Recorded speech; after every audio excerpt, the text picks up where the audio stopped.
الحمد لله وكفى والصلاة والسلام على سيد الأنبياء وعلى آله وأصحابه الأتقياء أما بعد فأعوذ بالله من الشيطان الرجيم بسم الله الرحمن الرحيم ما كان محمد أبا أحد من رجالكم ولكن رسول الله وخاتم النبيين صدق اللہ العظیم۔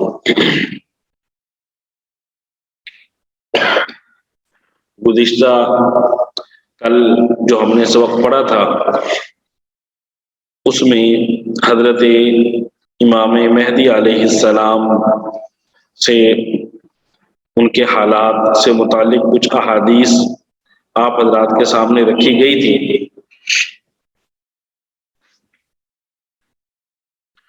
اگر ہم غور کریں تو وہ احادیث ہمیں کافی کچھ بتلاتی ہیں کہ حضرت امام مہدی علیہ السلام کا نام، ان کے والد کا نام، اور اسی طرح ان کا سید ہونا حضرت حسن رضی اللہ تعالی عنہ اور حضرت حسین رضی اللہ تعالی عنہ کی اولاد سے ہونا، اور پھر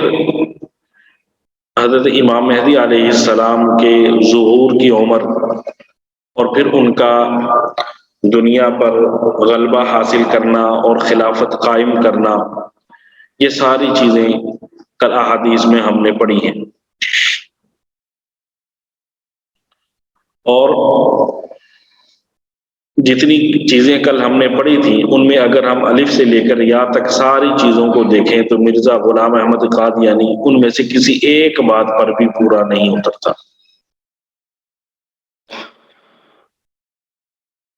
چنانچہ حضرت امام مہدی کا نام حضور صلی اللہ علیہ وآلہ وسلم نے فرمایا میرے نام پر ہوگا، تو مرزا غلام احمد قادیانی کا نام کیا تھا؟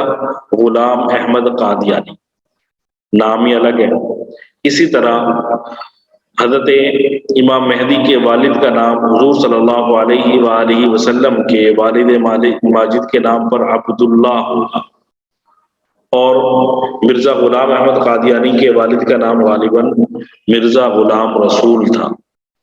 ٹھیک ہے جی، یہیں سے بنیادی طور پر اختلاف ہو گیا کہ وہ شخصیت کچھ کوئی اور ہیں جن کی مختلف احادیث میں نشاندہی کی جا رہی ہے، پیشین گوئی فرمائی جا رہی ہے، اور یہ مرزا غلام احمد قادیانی کوئی اور شخصیت ہے۔ اور پھر کل ہم نے احادیث میں یہ بھی پڑھا تھا کہ حضرت امام مہدی رضوان اللہ تعالی علیہ اجمعین سے جب لوگ بیعت کریں گے تو اس موقع پر حضرت امام مہدی خانہ کعبہ مقام ابراہیم کے پاس ہوں گے اور وہاں پر لوگ ان سے بیعت کریں گے، جبکہ مرزا غلام احمد قادیانی کو ایک مرتبہ بھی خانہ کعبہ تو کیا جانا، اس نے جو سعودیہ کی سرحد ہے اسے ہی کراس نہیں کیا، ایک مرتبہ بھی اسے سعودیہ جانے کی توفیق نہ ہو سکی۔ تو یہ ساری چیزیں اس کے جھوٹا ہونے کی دلیلیں ہیں۔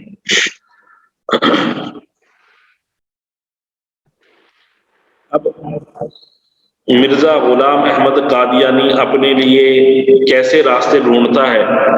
اس سلسلے میں میں آپ کو مرزا غلام احمد قادیانی کی ایک دلیل سناتا ہوں۔ کہتا ہے مرزا غلام احمد قادیانی نے اپنی ایک کتاب میں لکھا ہے، اس زمانے میں ہر ایک قسم کے ظلم یعنی معصیت اور افراط اور تفرید اور فسق و فجور سے زمین بھری ہوئی ہے،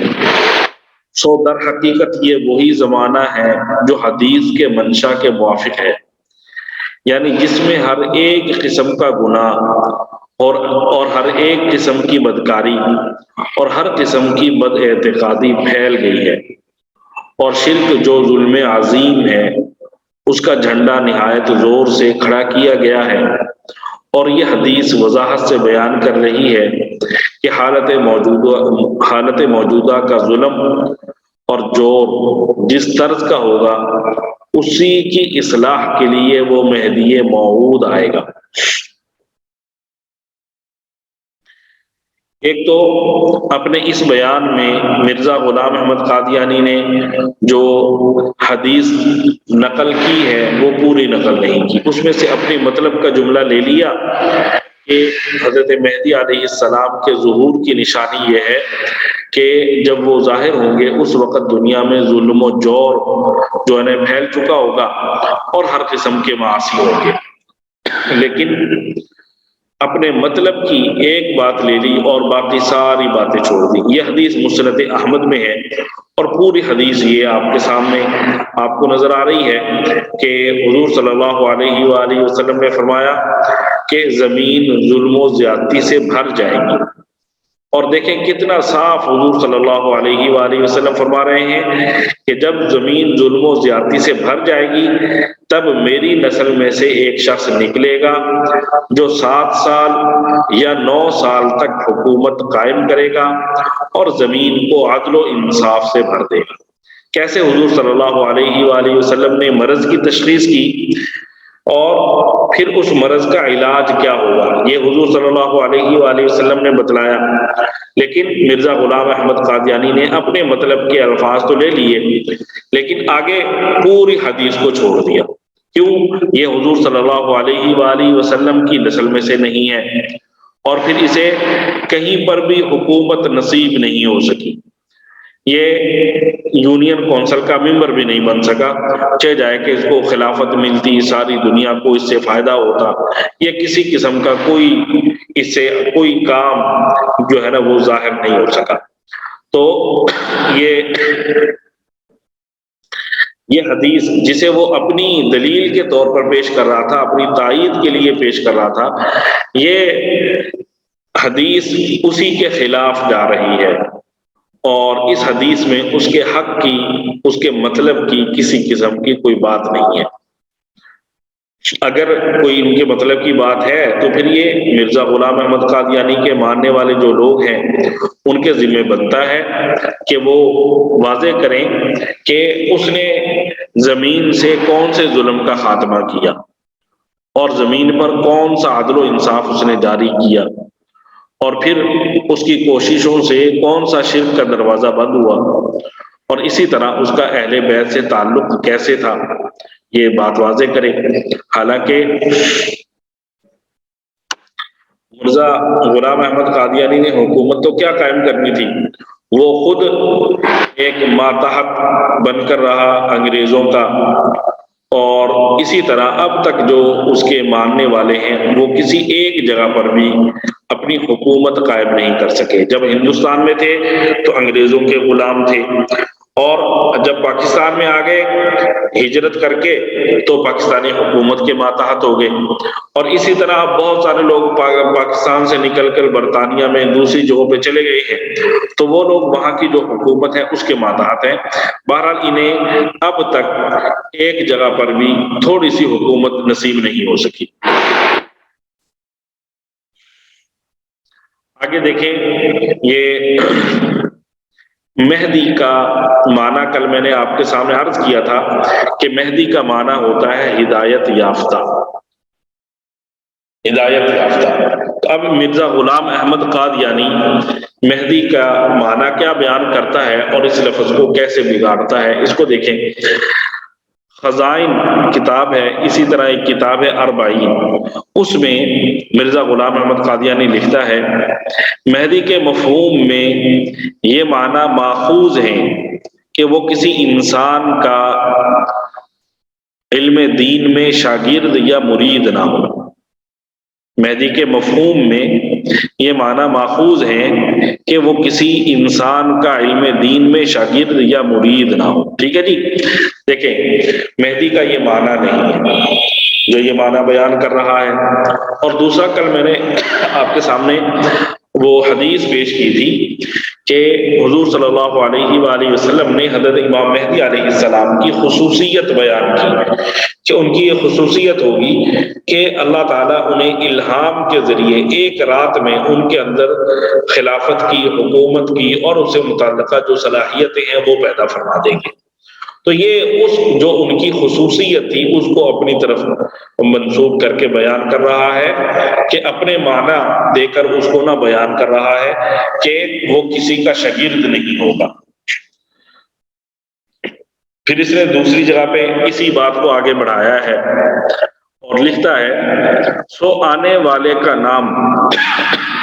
جو مہدی رکھا گیا ہے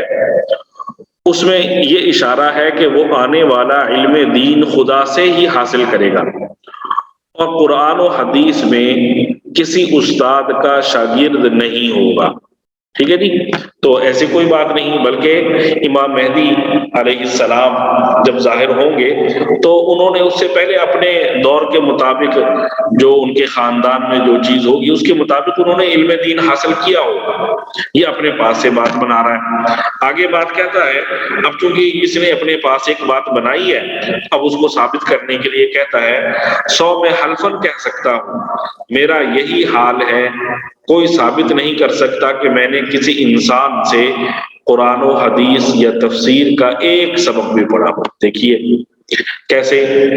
اپنی صفائی بیان کر کے اپنے لیے راستہ ہموار کرنے کی کوشش کر رہا ہے کہ میں نے کسی سے کوئی علم حاصل نہیں کیا۔ اب آگے دیکھیے ایک اور حوالہ جس میں یہ خود اعتراف کرتا ہے، لکھتا ہے بچپن کے زمانے میں میری تعلیم اس طرح سے ہوئی کہ جب میں 6-7 سال کا تھا تو ایک فارسی خان معلم میرے لیے نوکر رکھا گیا جنہوں نے قرآن شریف اور چند فارسی کتابیں مجھے پڑھائی اور اس بزرگ کا نام فضل الہی تھا۔ دیکھیے اپنی تحریر میں خود اقرار کر رہا ہے کہ میرے گھر والوں نے میری تعلیم کے لیے ملازم رکھا اور اس نے مجھے قرآن شریف اور فارسی کی تعلیم دی۔ پیچھے کیا کہہ رہا ہے کہ کوئی ثابت نہیں کر سکتا کہ میں نے قرآن کی تعلیم کسی سے حاصل کی ہو، اور یہاں پہ خود مان رہا ہے کہ میں نے فلاں بزرگ سے قرآن کی تعلیم حاصل کی۔ تو یہ مرزا غلام احمد قادیانی خود جھوٹا، اس کے ماننے والے جھوٹے، اور جو چیزیں یہ جن چیزوں کا یہ دعویٰ کرتا ہے وہ ساری کی ساری جھوٹی۔ پھر ایک جگہ پہ اس کے کتاب کی تشریح کرتے ہوئے اس کے ایک ماننے والے نے لکھا ہے کہ یہ تاریخ غالباً سرسری طور پر ایک موٹے اندازے کی بنا پر لکھی گئی ہے کیونکہ یہ خواب حضور کے زمانہ آغاز جوانی کا ہے جبکہ آپ ہنوز تحصیل علم میں مشغول تھے۔ یعنی ان کا مرید یہ لکھ رہا ہے کہ مرزا غلام احمد قادیانی نے استادوں سے علم حاصل کیا ہے، وہ بھی مان رہا ہے، لیکن دوسری جگہ پہ انکار کر رہا ہے کیونکہ وہاں پہ اپنا مطلب نکالنا ہے۔ اپنا مطلب نکالنے کے لیے جو حضور صلی اللہ علیہ وآلہ وسلم کے فرامین میں کاٹ چھانٹ کرنی پڑے اس کے لیے تیار ہے، اپنا مطلب نکالنے کے لیے قرآن کا معنی بدلنا پڑے اس کے لیے تیار ہے۔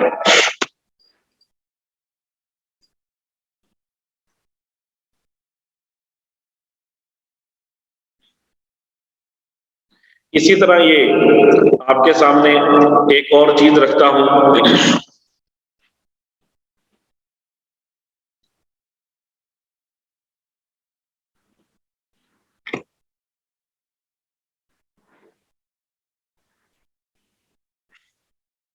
کہ مرزا غلام احمد قادیانی حضور صلی اللہ علیہ وآلہ وسلم پر کیسے افترا باندھتا ہے۔ دیکھیں حضور صلی اللہ علیہ وآلہ وسلم کی طرف منسوب کر کے کسی بات کا دعویٰ کرنا کہ حضور صلی اللہ علیہ وآلہ وسلم نے یہ فرمایا ہے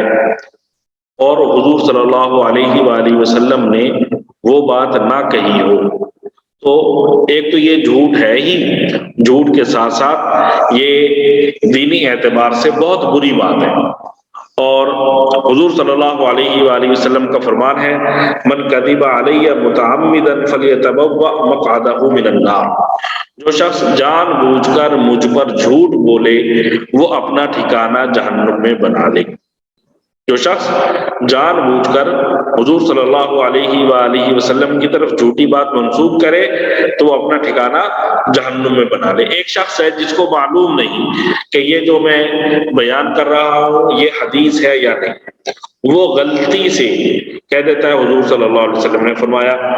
جبکہ وہ حضور صلی اللہ علیہ وسلم نے نہیں فرمایا، تو یہ بھی بری بات ہے، لیکن اس کا گناہ کم ہے کیونکہ وہ غلطی کی بنا پر کر رہا ہے، وہ یہ سمجھ رہا ہے کہ واقعتاً یہ حضور صلی اللہ علیہ وسلم نے بیان کیا تبھی وہ بیان کر رہا ہے۔ تو یہ غلطی تو اس کی بھی ہے کہ اس کو بھی تحقیق کرنی چاہیے، دیکھنا چاہیے، پتہ کرنا چاہیے کہ یہ حدیث ہے یا نہیں، اس کے بعد چھاپنا چاہیے، اس کے بعد شیئر کرنا چاہیے، اور اس کے بعد لوگوں کے سامنے بیان کرنا چاہیے۔ جب تک خود پکا علم نہ ہو اس وقت تک آگے لوگوں کے سامنے یہ کہہ کر کوئی چیز شیئر کرنا، کوئی چیز پیش کرنا کہ یہ حدیث ہے، بہت بے احتیاطی کی بات ہے اور گناہ والی بات ہے۔ لیکن جس شخص کو معلوم ہے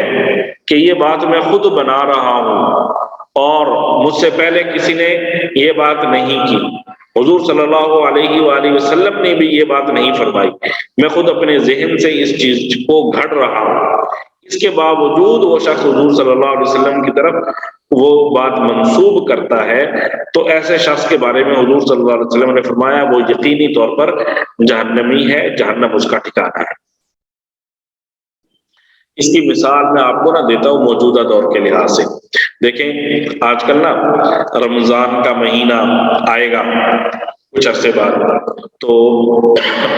اس سے پہلے ہی لوگ ایک حدیث شیئر کرنا شروع کر دیتے ہیں۔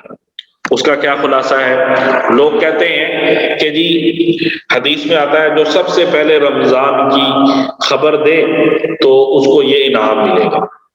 اب ایسی کوئی حدیث نہیں ہے، لوگ اپنے پاس سے بیان کر کے اپنے پاس سے ایک حدیث بنا کر تو آگے شیئر کرنا شروع کر دیتے ہیں، اور جو سادہ طبیعت کے لوگ ہوتے ہیں وہ دیکھتے ہیں تو وہ جلدی جلدی میں پیچھے نہ رہ جاؤں، وہ جلدی جلدی میں اپنے دوستوں کو رشتہ داروں کو بھیجتا ہے کہ دیکھو میں نے تمہیں رمضان کی خوشخبری دے دی کہ رمضان کا مہینہ فلاں تاریخ کو شروع ہوگا۔ تو یاد رکھیں ایسی کوئی حدیث نہیں ہے، یہ ہمارے پنجابیوں نے، پاکستانیوں نے اپنے پاس سے بنائی ہے۔ اور جو لوگ ایسی چیزوں کو شیئر کریں گے، ایک تو جس نے ابتدا کی تھی وہ بھی گناہ گار، اور اسی طرح ان چیزوں کو بے علمی بے دھیانی میں شیئر کرنے والے وہ بھی گناہ میں شریک ہو گئے، کیونکہ وہ حدیث تو شریک نہیں کر رہے حدیث تو شیئر نہیں کر رہے۔ اسی طرح پیچھے ابھی گزرا ربیع الاول کا مہینہ، تو اس کے بارے میں اسی قسم کی حدیث لوگ بیان کر ان کو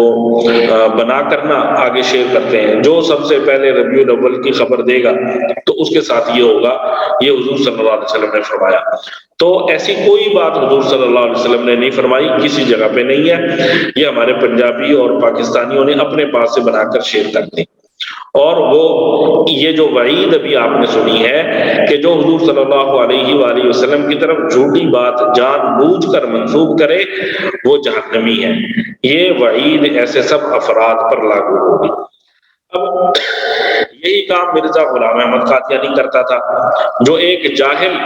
آدمی کرتا ہے، کہ جاہل آدمی کا ہی یہ کام ہوگا کہ جو سمجھدار ہے وہ تو کبھی بھی یہ بات نہیں کرے گا کہ غلط بات دوسرے کی طرف منسوب کر دے جو دوسرے نے کہی نہیں ہے۔ تو یہ بڑی جہالت کی بات ہے کہ جو بات ہم عام افراد کی طرف منسوب نہیں کر سکتے اس چیز کی نسبت حضور صلی اللہ علیہ وآلہ وسلم کی طرف کی جائے۔ دیکھیے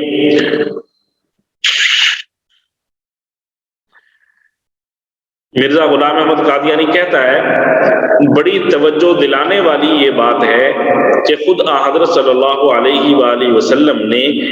ایک مہدی کے ظہور کا زمانہ وہی قرار دیا ہے جس میں ہم ہیں،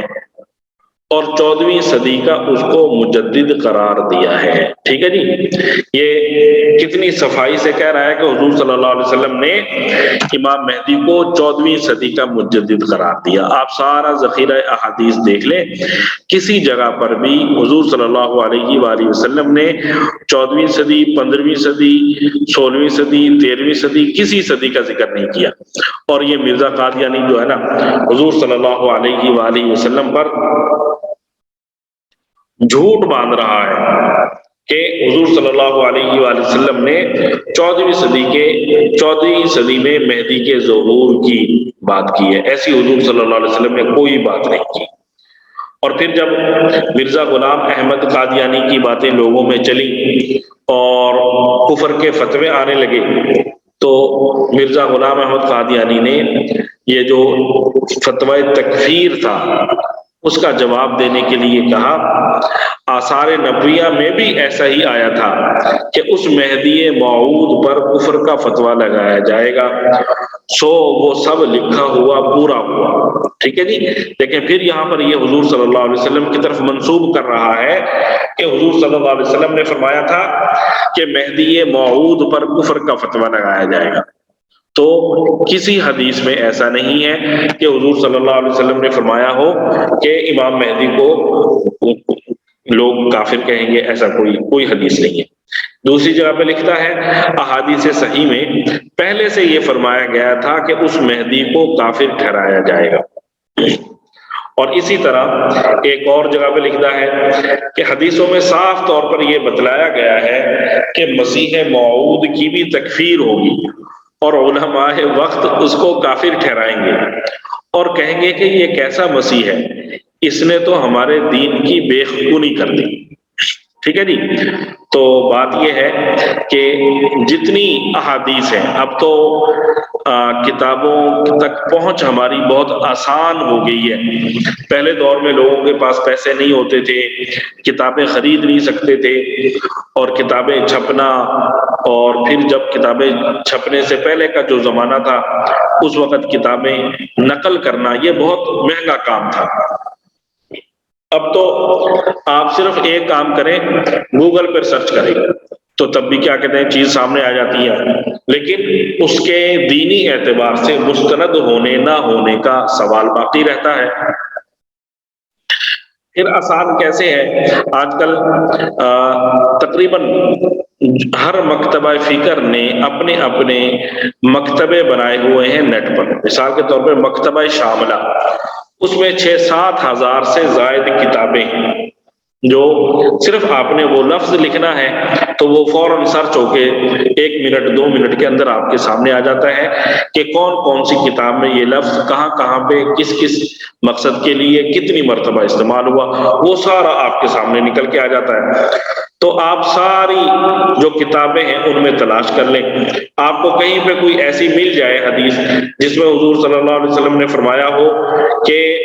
مہدی پر علماء کفر کا فتویٰ لگائیں گے، کوئی ایسی حدیث نہیں ہے، بلکہ حدیث میں تو یہ آتا ہے کہ حضور صلی اللہ علیہ وآلہ وسلم جب حضرت مہدی علیہ السلام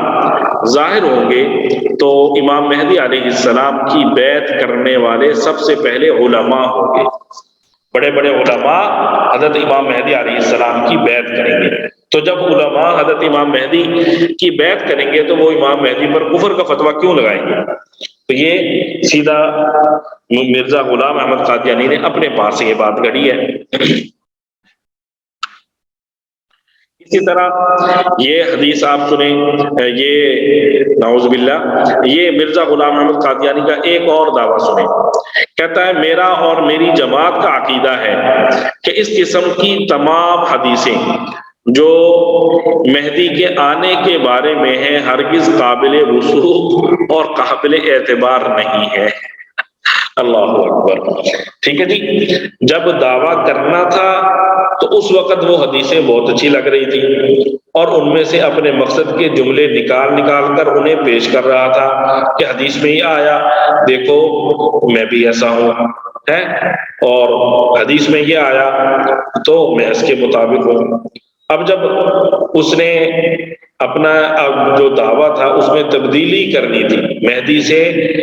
ترقی کرنی تھی، مہدی سے ترقی مرزا غلام احمد قادیانی نے کیا کی؟ اس نے اصل میں آپ کو یہاں پر یہ مد نظر رہنا چاہیے کہ مرزا غلام احمد قادیانی نے پہلے دعویٰ کیا کہ میں بہت بڑا کوئی اسلامی لیڈر ہوں،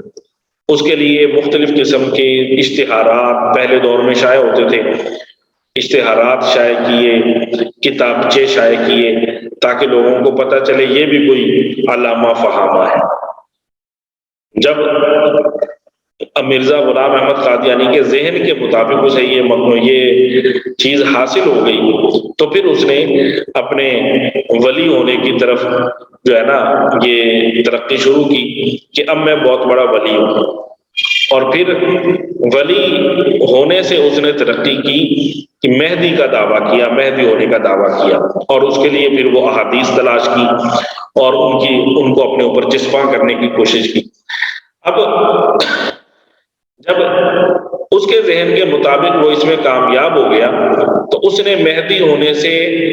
اوپر کا دعویٰ کرنے کا سوچا، کیونکہ وہ تو پیچھے والے آرڈروں پر چل رہا تھا نا، جو پیچھے سے آرڈر آ رہے تھے، تو پھر اس نے دعویٰ کرنا، اب اس مہدی کے بعد اس نے دعویٰ کیا مسیح موعود ہونے کا۔ مسیح موعود کون؟ حضرت عیسیٰ علیہ السلام۔ تو پھر اس نے مسیح موعود ہونے کا دعویٰ کیا، اور مسیح موعود ہونے کے دعوے کے بعد پھر اس نے نبی بننے کا دعویٰ کیا۔ یہ بتدریج آہستہ آہستہ وہ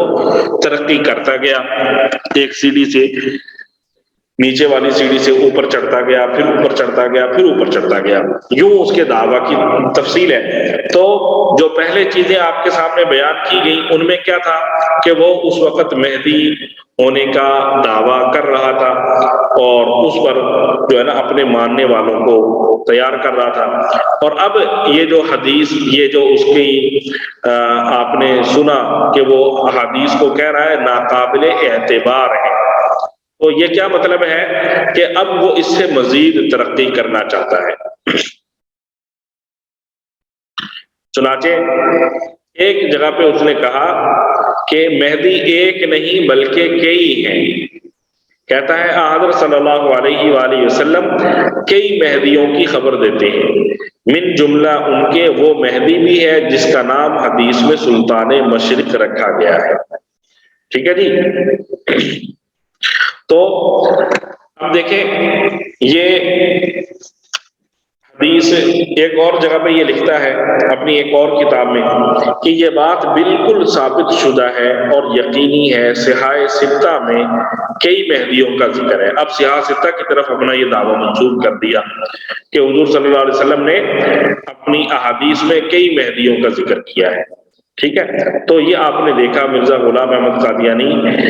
امام مہدی علیہ السلام سے متعلق مختلف متضاد دعاوی کر رہا ہے۔ اور ابھی دیکھیں جیسے میں نے آپ کے سامنے عرض کیا کہ مرزا غلام احمد قادیانی نے ترقی کی، پہلے کہا کہ مہدی ہوں، تو اب اس سے مزید ترقی کر رہی ہے، یہ آپ کے سامنے اس کا دعویٰ نظر آ رہا ہے۔ لکھتا ہے میرا یہ دعویٰ نہیں ہے کہ میں وہ مہدی ہوں جو مصداق من ولدی فاطمہ و من عطرتی وغیرہ ہے، یعنی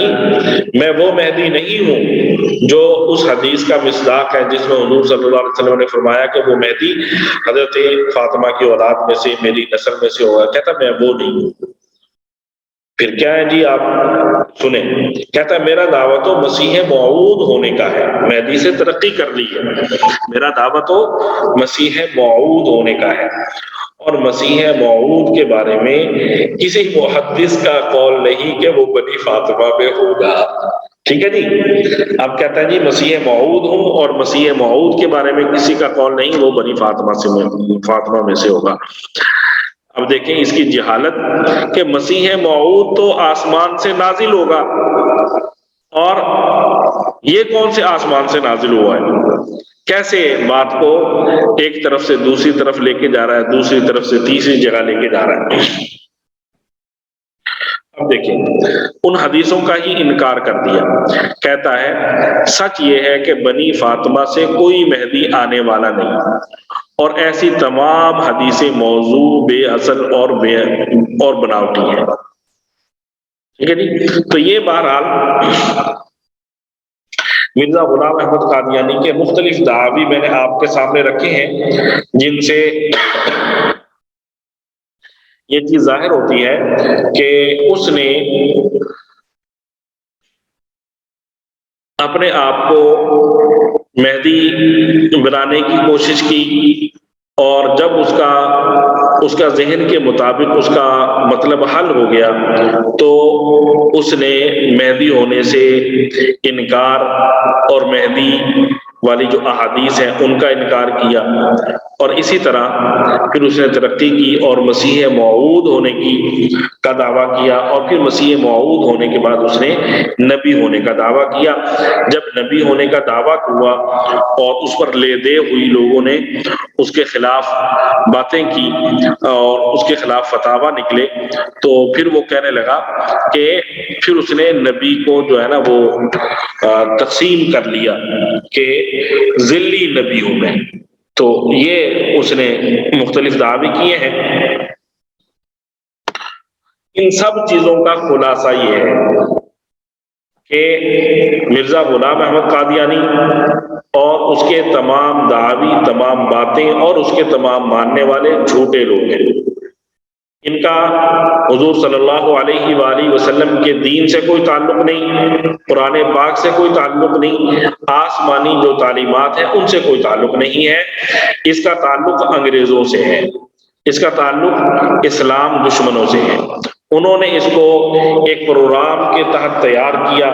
اور تیار کر کے پھر مسلمانوں کو ورگلانے کے لیے، اور مسلمانوں کو یہ جو مسلمانوں کا جہاد کا عقیدہ ہے، عقیدہ جہاد، اس سے مسلمانوں کو ہٹانے کے لیے انہوں نے یہ سارا کہتے ہیں پاپڑ بیلنا، تو یہ سارے پاپڑ اس لیے بیلے گئے تاکہ مسلمانوں کو جہاد سے پیچھے رکھا جائے اور مسلمان جہاد کی بات نہ کریں، کیونکہ انہیں پتہ چل گیا تھا، انہوں نے اس چیز کو اپنے ذہنوں میں بٹھا لیا تھا کہ جب تک جہاد رہے گا مسلمان جو ہے جہاد کرتا رہے گا، اور ان کی حکومت جو ہے وہ قائم ہوتی رہے گی، اور مسلمان آپس میں اتفاق اور اتحاد قائم کر سکیں گے، اور مسلمانوں کو نقصان پہنچانے کا ان کی نظر میں یہی ایک طریقہ تھا کہ مسلمان جہاد سے پیچھے ہٹ جائیں۔ اور دیکھ لیں جہاں جہاں مسلمان جہاد سے پیچھے ہٹے ہیں وہاں پہ مسلمانوں کا کیا حال ہے، اور جن لوگوں نے جہاد کیا ہے تو ان کو اللہ تعالیٰ نے کیسی عزتیں عطا کی ہیں۔ اور یہ اسی طرح رہے گا قیامت تک۔ جب حضرت امام مہدی علیہ السلام آئیں گے وہ بھی جہاد کا ہی اعلان کریں گے، جہاد کا اعلان کریں گے اور جہاد کریں گے، تو اس کا نتیجہ کیا نکلے گا؟ حضور صلی اللہ علیہ وآلہ وسلم کی جو احادیث ہے ان سے پتہ چلتا ہے کہ صرف 7 سال کے عرصے میں حضرت امام مہدی علیہ السلام ساری دنیا پر اسلامی حکومت قائم کر دیں گے، کیونکہ وہ خالص اللہ کی رضا کے لیے جہاد کریں گے، سارے مسلمانوں کو متفق کریں گے۔ اور ہمارے ہاں جو سلسلہ ہے وہ چونکہ جہاد نہیں ہے اور نہ اس طرح کی کوششیں اور کوئی دوسرے کی بات ماننے کے لیے تیار نہیں ہے، تو پھر یہ سارا سب انتشار ہے، اختلاف ہے، یہ سارا اس لیے ہے۔ بہرحال دعا ہے اللہ تعالی ہمیں حضور صلی اللہ علیہ وآلہ وسلم کی تعلیمات کو سیکھنے، انہیں اپنانے اور ان پر عمل کرنے کی توفیق عطا فرمائے، اور حضور صلی اللہ علیہ وآلہ وسلم کی تعلیمات کے مطابق حضرت امام مہدی علیہ السلام، حضرت عیسیٰ علیہ السلام اگر ہماری زندگیوں میں تشریف لائیں تو ہمیں ان کا دست و بازو بنائیں، اور اگر ہماری نسلوں میں سے جن لوگوں کے زمانے میں آئے تو اللہ تعالیٰ ہماری نسلوں کے جو افراد اس وقت زندہ ہوں انہیں ان کا مددگار اور ان کا دست و بازو بنائے۔ ہم خواتین کی جہاں بہت ساری ذمہ داریاں ہیں وہاں پر یہ بھی ذمہ داری ہے کہ یہ جو حضرت عیسیٰ علیہ السلام کے نزول کا عقیدہ ہے، اسی طرح ان کے آسمانوں پر جانے کا عقیدہ ہے، پھر حضرت امام مہدی علیہ السلام کے ظہور کا عقیدہ ہے، یہ بھی آپ طریقے سے باتوں باتوں میں بچوں کو سکھایا جائے تاکہ بچوں کو معلوم ہو کہ آگے جا کر کیا ہوگا، اور ان کو جب وہ بڑے ہو جائیں اور سمجھدار ہو جائیں تو ان کو ان کے ذہن میں یہ بھی بٹھائیں کہ یہ ساری باتیں ہم نے اپنے بچوں کو بھی سکھانی ہیں۔ جیسے جیسے آگے زمانہ آتا جائے گا حالات یہ بتلا رہے ہیں دینی تعلیم دینا مشکل سے مشکل ہوتی جائے گی، اس لیے ابھی سے اپنے بچوں کو بھی اس کے لیے تیار کریں، خود بھی تیار ہوں اور ان کو بھی تیار کریں کہ یہ چیزیں آگے لوگوں میں اپنے بچوں میں نسلوں میں چلائیں۔